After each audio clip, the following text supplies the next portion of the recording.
Vamos a pedir a Dios, sea Él quien nos hable en esta mañana.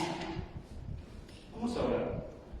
Padre, te damos las gracias por concedernos la oportunidad de estar en este lugar, porque podemos entonar himnos, Señor, podemos alabarte y podemos confiar plenamente en que tú, Señor, tienes ya en mente, en tu corazón, lo que debemos escuchar en esta tarde y que es necesario que nosotros como iglesia entendamos para obedecer. Gracias te damos entonces, Señor, en el nombre de Cristo Jesús. Amén. Tomen sus lugares, mis hermanos, por favor.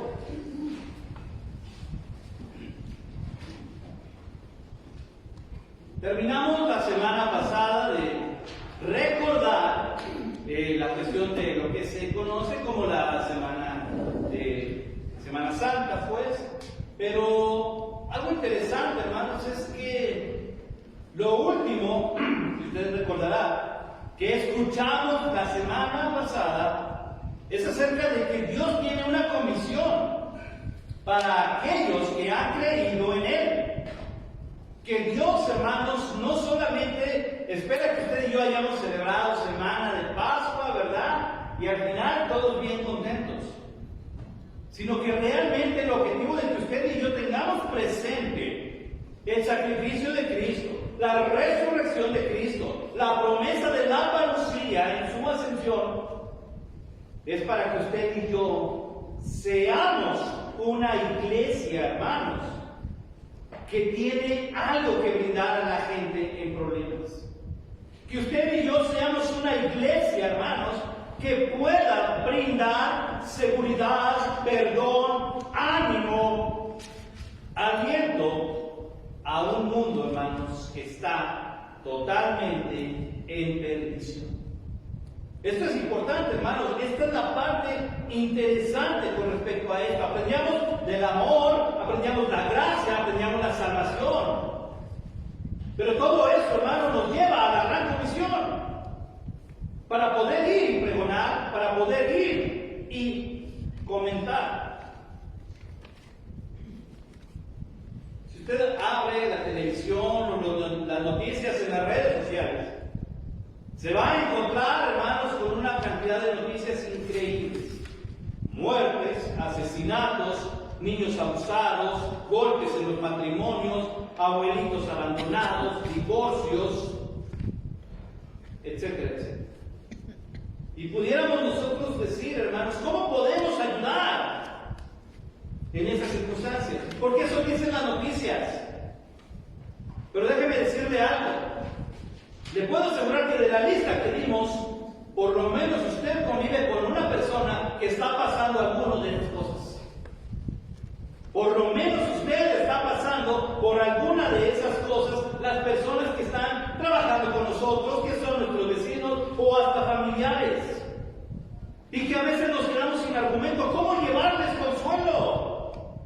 ¿Cómo puedo consolar a una persona que está pasando la muerte, o que vio la muerte de cerca, o que tuvo un accidente, o que su niño fue abusado, o que es una mujer que está siendo golpeada o maltratada, o que está siendo explotado laboralmente? Pregunta, ¿será que la Biblia tenga algún argumento para eso? Por lo menos, hermanos, si comenzamos a leer desde atrás, desde Génesis, hubo un conflicto, hermanos, de desobediencia. Y esta pareja engendró hijos a su imagen. Y nos encontramos, hermanos, con dos hermanos en un problema de celos. Nos encontramos en un problema de asesinato en la familia. Nos encontramos, hermanos, más adelante con el bello hogar de Jacob, que este canijo tenía 4 esposas. Decía mi hermana Chini cuando analizaba todo en la clase de escuela dominical. ¡Ah, qué sorpresas nos llevamos! No vamos a encontrar que fue una persona completamente feliz, tal problema que tuvo con sus hijos. La poligamia, ¿dónde? En la Biblia hay un caso así, como para decirnos cuidado, advertir y mostrar a partir de lo que está en la palabra de Dios, pero a veces no sabemos cómo, porque desconocemos todo esto. Hubo abuso, hermanos, laboral, sexual, de casos en la Biblia en que Dios comenzó a trabajar y nos da material. Está aquí todo. Hermanos, la pregunta que hace la gente y la pregunta que le han hecho a usted y a mí: ¿por qué, si Dios existe, pasa esto? Y obligamos a que Dios nos dé las respuestas que nosotros queremos. Queremos que Dios diga las cosas que yo quiero oír. Y nosotros como cristianos, hermanos, a veces no sabemos cómo responder. Algo que tenemos que aprender, hermanos, que a partir de la Biblia, y solo de la Biblia, nos vamos a encontrar con que Dios sigue siendo bueno, fiel, amoroso, misericordioso, íntegro, justo. Y que nosotros mismos, hermanos, somos el testimonio viviente de que Dios puede restaurar corazones. Así que no podemos quedarnos callados, hermanos. Somos la iglesia. Gente que ha sido renovada por Dios, gente que ha sido perdonada por Dios, gente que ha sido transformada por Dios, gente que ha recibido aliento de Dios en medio de toda dificultad. Hay algo que tenemos que aprender, hermanos. Grábese esto totalmente, por favor. No vamos a cambiar las circunstancias de nadie. Y a veces es una parte frustrante para nosotros. No podemos cambiar las circunstancias de nadie. Pero sí podemos llevar a Jesucristo en medio de esas circunstancias. Y ahí es donde entra el mensaje más glorioso que podemos encontrar. En este mes vamos a encontrar, hermanos, cuál sería una buena forma para consolar a los corazones afligidos. Vamos a tener que aprender a ser una iglesia, hermanos, que tiene argumento para decirle a la gente: cree en Jesucristo. Vamos a ver un caso muy en particular.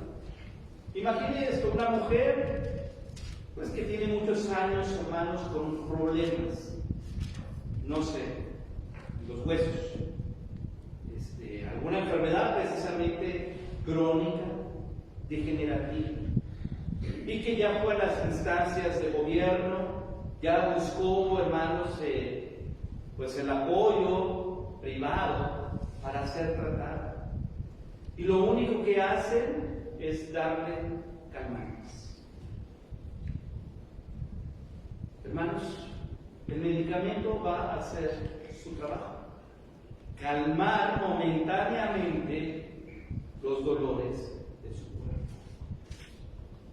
Pero una enfermedad así, hermanos, también recae en una enfermedad del espíritu.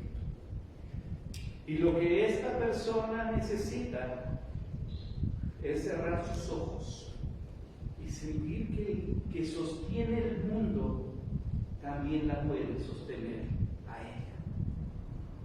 No vamos a cambiar nosotros, hermanos, con nuestras palabras, no vamos a cambiar su situación.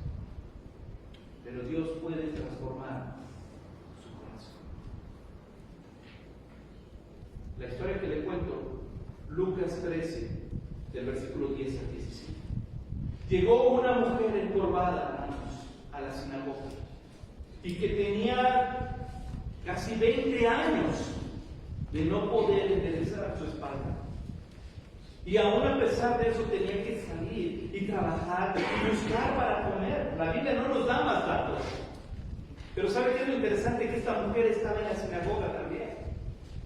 Señal de que en su corazón tenía la idea o el deseo de que Dios la sanara. Lo interesante aquí, hermanos, es que la pregunta: ¿qué puedo decirle a esta mujer? ¿Sabe qué hizo Jesús? Habló. Dijo. Solamente. Y la tocó. Y esta mujer, hermanos, recibió la salud. Dios hizo un milagro. Pero hay algo interesante. fue Jesús el que habló. Fue Jesús el que tocó. Fue Dios el que hizo el milagro. Y le puedo decir que casos similares nos vamos a encontrar a nuestro alrededor siempre. No le estoy diciendo que usted vaya y ponga las manos donde está la persona enferma y ore y sane. El que hizo el milagro no fue ni la congregación. El que hizo el milagro fue Dios. Pero esta mujer estaba en el lugar correcto, donde se estaba hablando del Señor. ¿Sí se dan cuenta del milagro? Esta mujer llegó a un lugar donde se hablaba del Señor, donde se tenían las escrituras, donde la gente que se reunía ahí por lo menos tenía la noción de la necesidad de Dios. De eso se trata, hermanos, al ser una iglesia que brinda esperanza. Nosotros no vamos a hacer el milagro. Nosotros seremos usados por Dios y Él hará el milagro y Él recibirá la gloria. Pero casos como este solamente es un caso. Así vamos a llamarlo. Caso 1. Una mujer con una enfermedad crónico-degenerativa en sus huesos, que estuvo en el lugar donde se hablaba del Señor y terminó por encontrarse con Jesús. Ahora vamos a nuestro pasaje. ¿Por qué me cuento esto, hermanos? Porque a veces creemos que todo lo que pasa a nuestro alrededor no tenemos argumento para cómo hablar. ¿Se dan cuenta cómo sí tenemos casos así? Este es solo un caso. Al ver de todas las tragedias, ahora la pregunta de la gente.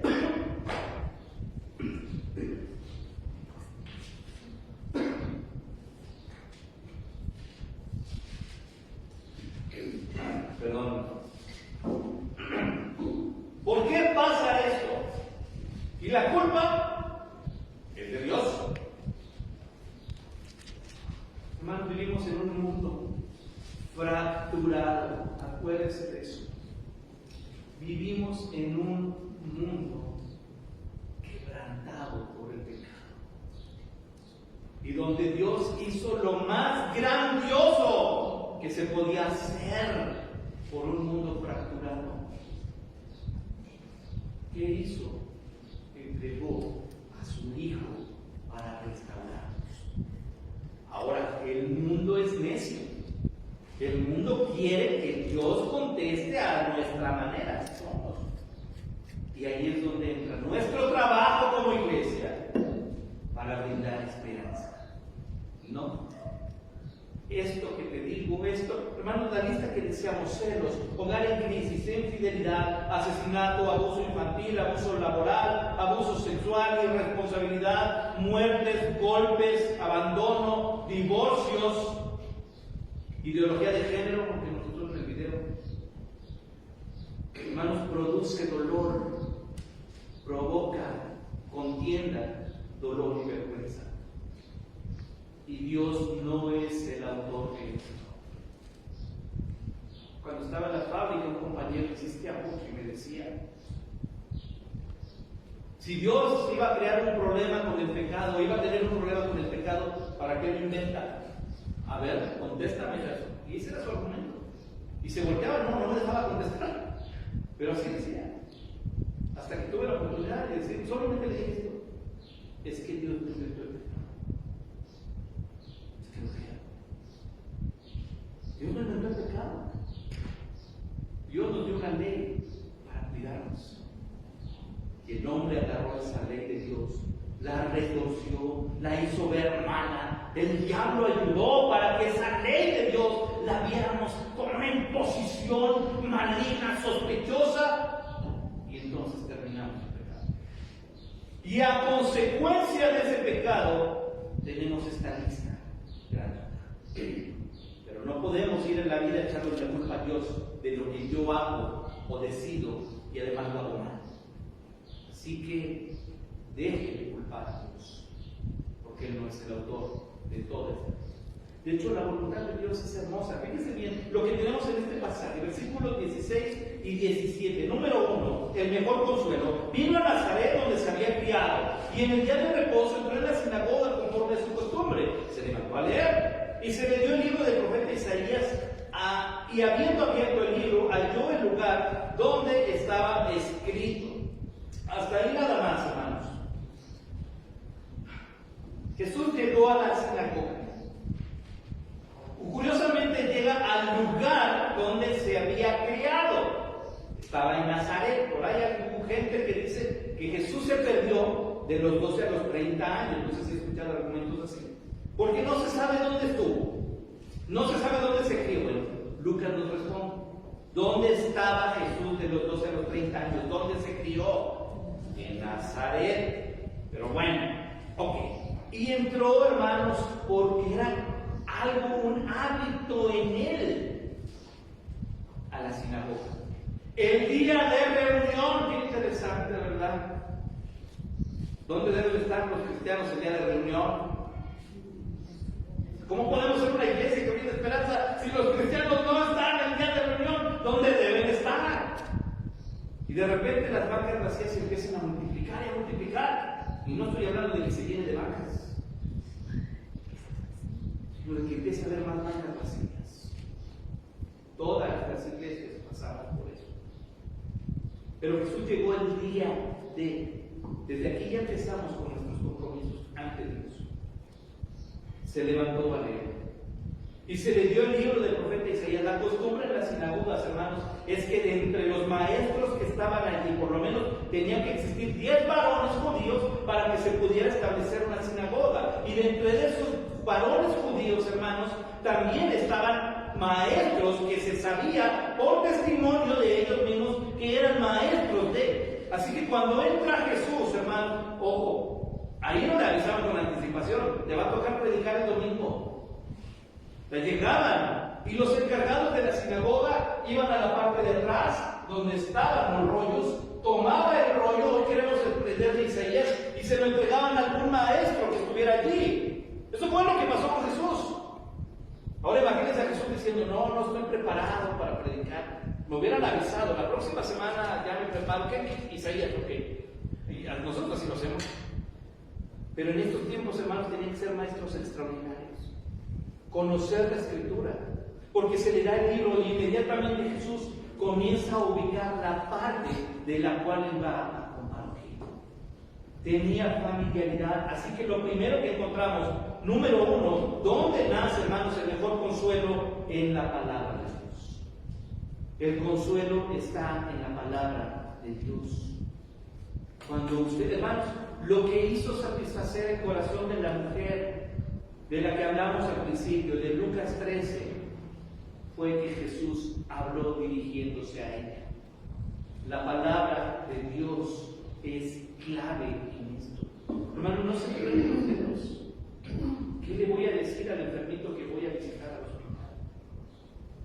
¿Qué le voy a decir a la persona que perdió un familiar?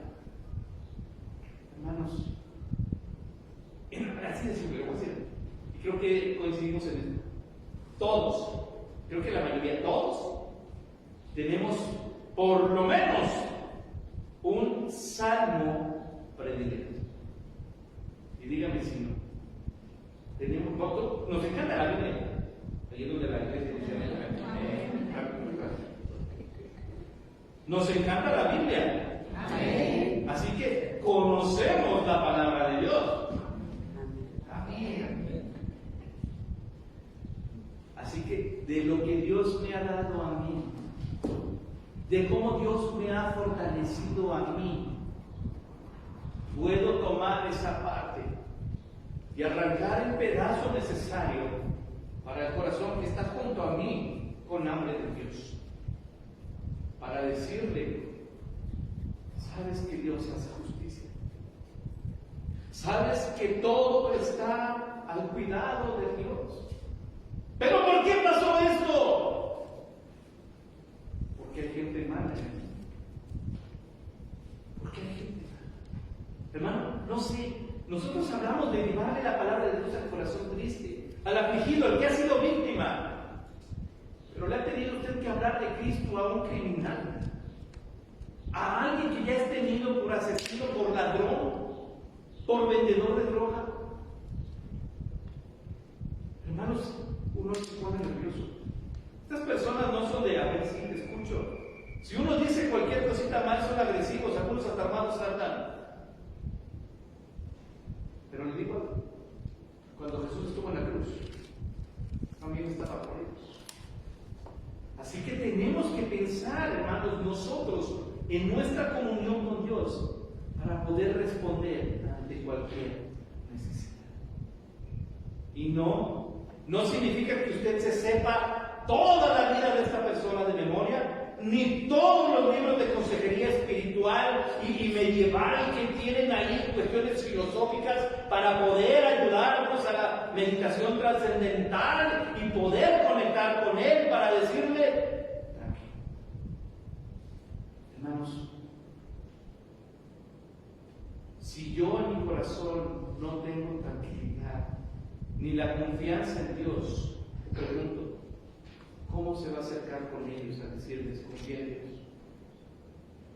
¿Se dan cuenta? Hasta para nosotros como consejeros tenemos que aprender a confiar en lo que estamos leyendo. No puedo llegar con alguien y decirle, lee la Biblia, cuando en la semana yo no la he abierto. Hermanos, es peligroso escuchar o dejar que alguien predique si él no ha leído ni siquiera la Biblia una vez. Nosotros somos el filtro, hermanos, para detectar eso. ¿Cómo puedo entonces llevarle yo consuelo a la persona, hermanos, que la corrieron del trabajo? ¿Cómo puedo yo hablarle, animar a ese abuelito que ahora está en una silla fuera de su casa porque sus hijos lo corrieron?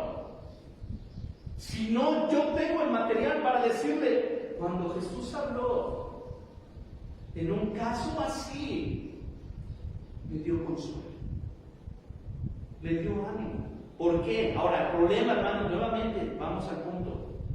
A veces pretendemos cambiar las circunstancias. Grábese otra vez esto. No podemos cambiar circunstancias. Es más, ni Dios nos llamó a nosotros a cambiar las circunstancias. ¿Quién hizo el milagro con la mujer de la historia? Jesús. ¿Cuál es nuestro trabajo como iglesia? Vamos a abrir esta puerta y dejar que el corazón afligido venga. Y si no viene, entonces yo voy y le puedo llevar lo que Jesucristo hizo por una mujer que llevaba casi 20 años, hermanos, sufriendo con dolor en su cuerpo, pero que Jesús sí conocía. No hay dolor que esté ajeno a Dios. Número 2, versículos 16, 18 y 19. Dice: el Espíritu del Señor está sobre mí por cuanto me ha ungido para dar buenas nuevas a los pobres. Me ha enviado a sanar a los quebrantados de corazón, a pregonar libertad a los cautivos y vista a los ciegos, a poner libertad a los oprimidos, a predicar el año agradable del Señor. Número 2, hermanos, en el mejor consuelo ya viene una cuestión para nosotros. Somos enviados para la esperanza. Hemos sido enviados para llevar esperanza. La lectura que Jesús hace está en Isaías 71, donde se habla de una profecía acerca del mensajero, el siervo, el Mesías, el Cristo, iba a poder llevar acá. Y entonces abre la escritura, abre el rollo, ¿verdad? Ya conocía la palabra, conocía al autor de la palabra, él mismo diciendo un mensaje que tiene que oír la congregación. El Espíritu del Señor está sobre mí. Hermanos, si tenemos hijos, si de repente nos dijeran, tu hijo, no importa la edad, dicen por ahí que para los papás los hijos siempre seremos sus niños, sus niñas, siempre, ¿verdad? Para los papás. Y le dicen, su hijo ha sido seleccionado como el mejor estudiante, el mejor trabajador, y va a llevar la bandera en la escolta del país.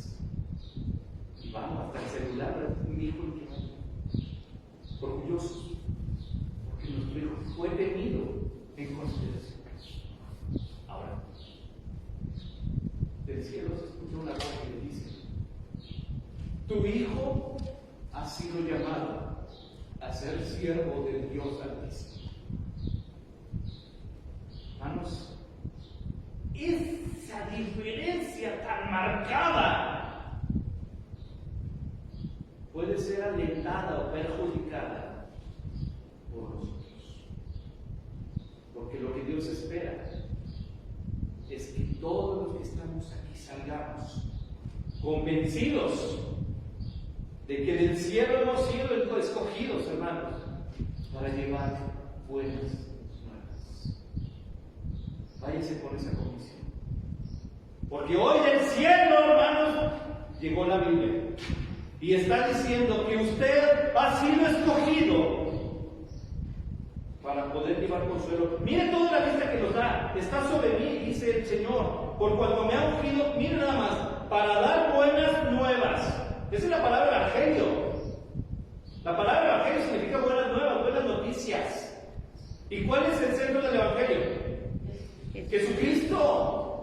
Entonces me ha enviado, ahora tengo que ir y dar buenas nuevas a los pobres. Me ha enviado a sanar corazones a los quebrantados, hermanos. ¿Cómo nos consuela el Espíritu Santo? ¿Se acuerdan? Lo veíamos en la escuela dominical. El Consolador, ¿qué palabra aparece ahí? ¿En la escuela dominical lo vimos? Paracleto. Paracleto. ¿Qué significa Paracleto? El que está junto, el que está al lado. Al punto que esa palabra fue traducida como Consolador. Porque no nos abandona. ¿Cómo podemos consolar corazones quebrantados? Dice aquí, hermanos, nos envió a sanar corazones quebrantados, no a mantenerlos ausentes. Dice, a pregonar libertad a los cautivos. Y no significa que usted y yo tengamos las llaves de las prisiones y órale para afuera. Porque el que conoce la verdad será verdaderamente libre. Y según Jesucristo y la Biblia y la autoridad del Señor en la Escritura, Jesús dijo, yo soy el camino y la verdad. Entonces, ¿qué tenemos que predicar? Nuevamente, digamos, al mismo punto. Y esto es lo hermoso de la palabra, hermanos, no es complicado. El problema es nuestra forma de tratar la verdad. Yo sé que queremos hacerlo, pero aquí el Señor nos está diciendo cómo. Y vista a los ciegos, poner en libertad a oprimidos, y termina en el 19, a predicar el año agradable del Señor. Ahora la pregunta, hermanos, 2024, estamos en elecciones. Y ya vio las noticias, hermano, cómo está esta cuestión de las candidaturas y de todo lo que está pasando. Tan solo es Guanajuato. Hermanos, ¿será posible predicar el año agradable del Señor en Guanajuato? Yo le diría, es necesario que prediquemos el año agradable del Señor en esta ciudad, en este estado. Ahora, pero hermanos, es que esta es la parte para nosotros, hermanos, que tenemos que hacer y fungir la labor del siervo escogido de Dios para levantarnos, hermanos, usted y yo. El Espíritu del Señor está sobre usted. Véalo así, léalo así. Por cuanto le ha ungido para dar buenas nuevas a los pobres, le ha ungido para ser enviado a sanar corazones, a pregonar la libertad a los cautivos y vista a los ciegos, a poner en libertad a oprimidos y predicar el año agradable del Señor. ¿Se acuerdan del juramento de los embajadores del rey? Si usted se lo sabe, dígalo conmigo. Viviré una vida pura. Diré siempre la verdad. Remediaré la injusticia. Seguiré a Cristo el Rey. Si no lo hago así, ¿para qué nací? ¿Se dan cuenta, hermanos, lo similar en lo que Isaías nos está diciendo? ¿Qué caso tiene, hermanos, decir que somos cristianos si no estamos dispuestos a vivir, hermanos? No tendremos algo.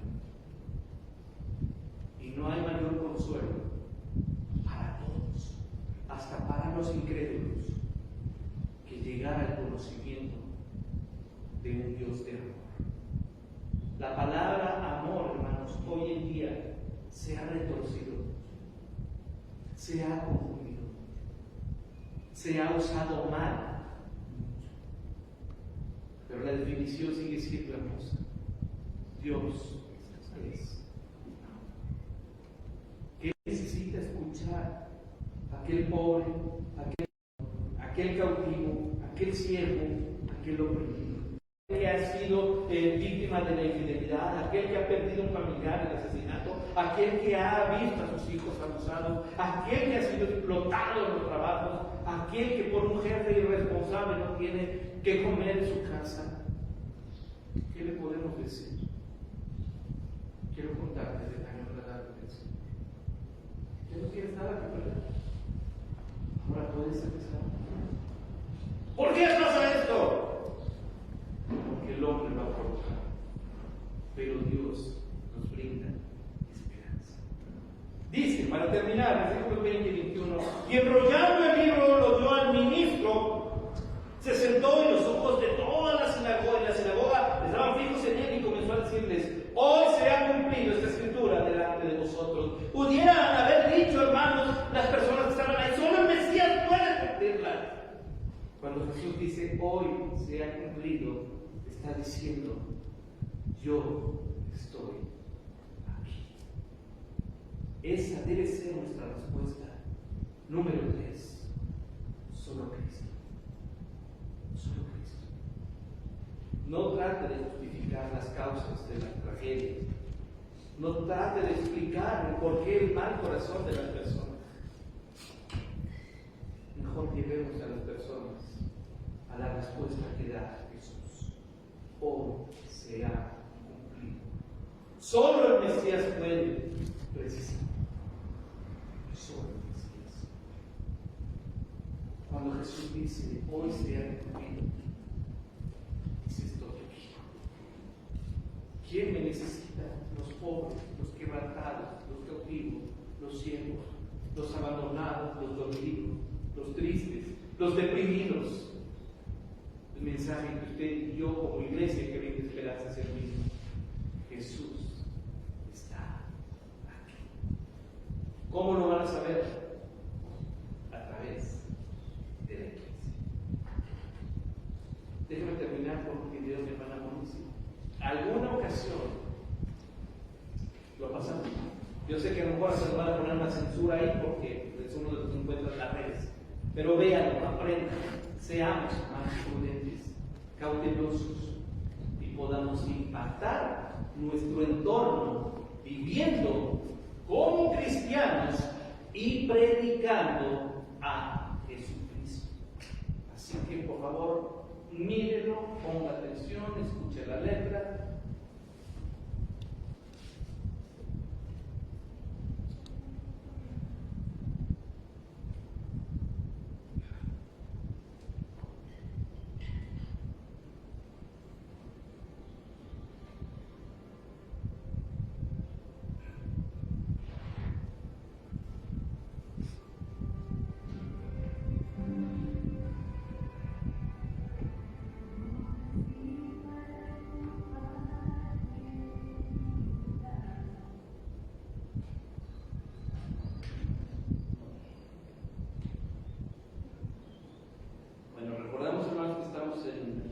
Proceso de adaptación con los equipos nuevamente, pero algo que sí, entonces solo déjenme decirle a grandes rasgos qué es lo que pasa. Lo pongo, el video lo pongo en el grupo de WhatsApp para que lo puedan ver, hermanos, y asociemos de qué estamos hablando.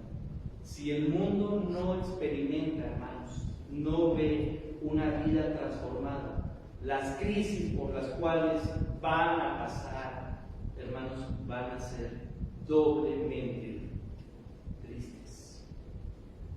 ¿Qué debe hacer? ¿Qué podemos hacer? ¿Qué necesitamos hacer como iglesia, hermanos?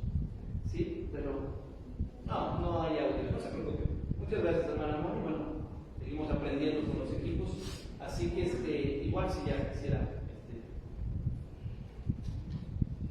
Pero lo pasamos, yo lo paso en el grupo de WhatsApp para que todos lo puedan ver y podamos entender por lo menos el material que es a lo mejor, para que no nos censuraran el video que inicialmente nos puede llegar.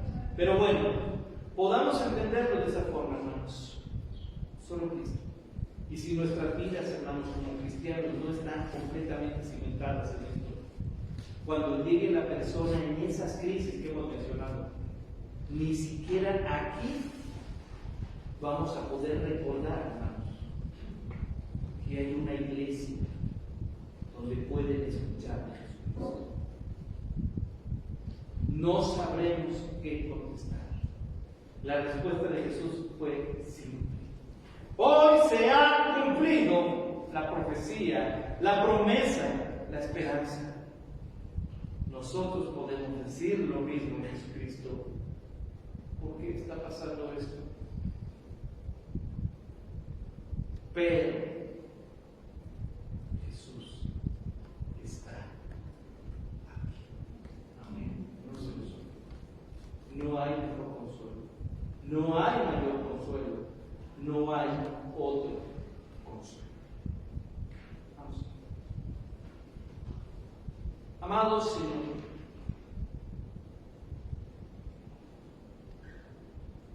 te damos las gracias porque nos permites escuchar mensajes como el de ahora. Porque podemos traer a nuestra mente todas las personas a nuestro alrededor que han compartido tal vez en alguna ocasión sus aflicciones. Y algunos de ellos tienen tragedias, Señor, literalmente tragedias. Y se acercaron a nosotros. Entonces te rogamos, Señor, que nos des la sabiduría para poder escuchar en primer lugar. Poder ser buenos consejeros, mi Dios, y no porque tengamos las respuestas, sino porque podemos chirrarlos al corazón más grande que existe, que es el tuyo. Porque podemos hablarles del amor más grande que se vivió en la cruz del Calvario. Porque podemos hablarles de la compañía más preciosa que jamás nos abandonará, que es el Espíritu Santo. Pero llévanos, Señor. Úsanos. Mi Dios, no conocemos nosotros todas las respuestas. Y creo que mientras estemos aquí jamás lo podemos tener.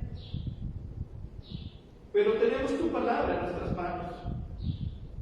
Tenemos una iglesia en la cual tú nos has integrado. Y tenemos muchos corazones que están dispuestos a orar. Entonces, Señor, haznos esa iglesia que brinda esperanza. Aquí al reunirnos, pero también al vivir allá afuera, en los trabajos, en las escuelas, en nuestras casas. Que sigamos siendo esa iglesia, Señor, que brinda esperanza y que siempre guía al mejor consuelo. Jesús está aquí. Gracias por tu palabra, Señor, en el nombre de Cristo Jesús. Amén.